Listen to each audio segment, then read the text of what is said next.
V prvi vrsti nismo želeli na račun te selitve največjega odra Zlatorog iz Jagoč na Trubarjevo nabrežje okrniti programa, kar ste verjetno opazili po line-upu oziroma po listi nastopajočih v letošnjem letu,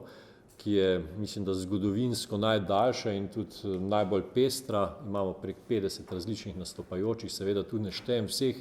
ostalih dogodkov, ki se bodo vrstili na vseh odrih, kjer štejemo lahko tudi dogajanje v Etno vasi, Lepo je na deželi, vse, kar se dogaja v pouličnih dogajanjih, skratka govorim samo o glasbenih izvajalcih. Na drugi strani pa mislimo, da letos nudimo dejansko en izjemno širok program, ki je dejansko dostojen tudi te besede festival. V času, nažalost moram reči, ko številni festivali v Sloveniji ali umirajo, izumirajo ali pa se transformirajo v neke druge oblike, smo reči, da tudi osebno sem zelo zadovoljen, da sem tudi pri svojih kolegih v Pivovarni Laško in tudi sicer v organizacijskem odboru pač doživel nek pozitiven odziv in da lahko letos dejansko z nekim ponosom, ki je nas spremljal v naših aktivnostih oziroma v naši akciji skozi vse leto, lahko rečemo, da imamo tako izvrsten festival. Zdaj seveda veliko tudi na tem, da se izvedba zgodi takšna, kot se mora, za kar smo pač odgovorni vsi tisti člani našega organizacijskega odbora in številni naši sodelavci. Na drugi strani smo pa tudi zadovoljni, da vsemi partnerji, s katerimi smo do sedaj sodelovali, te stvari še poglabljamo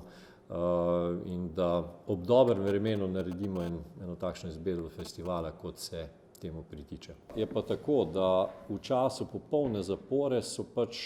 je pač takrat glavna cesta enostavno zaprta in v bistvu ocenjujemo, da je bilo popolnoma nepotrebno takrat povzročati še dodatni mir z neko izdajo nekih dovoljenj, ki se pa točno ne ve, kdaj se lahko uporabljajo. Se pravi, ko je popolna zapora ceste, v tistem času dejansko prehod ni možen, v ostalem delu dneva je pa normalno sproščen promet in v tistem času tudi smo ocenili, da je nesmiselno dajati neke posebne dovoljenje. Skratka, ta stvar bo zelo jasno navodila ima varnostna služba, se pravi, v času popolne zapore se pač normalno ne morejo gibati razen tistih stvari, ki se jih pač predhodno napove, to so pa intervencije. In mislimo, da bo na ta način tudi dosti lažje nekako vse skupaj funkcioniralo, ker se ni točno vedelo, kaj je nekdo dobil kot navodilo od svojega predpostavljenega pri varnostni službi. Vozi so dobro urejeni, ker v tem času smo sprostili tudi ta obvozno cesto prvič. Intervencijska pot je letošnjem letu, ker Jagoč ni dosti lažja, to je ena stvar, se pravi, če do česarkoli urgentnega pride. Druga stvar je, da smo sprostili tudi prehod ob pivovarni preko Majerhofa, kar je tudi določena ugodnost, in pa celo prehod je možen mimo, se pravi, pivovarne, bo sproščen mimo sladarne. Tako da imamo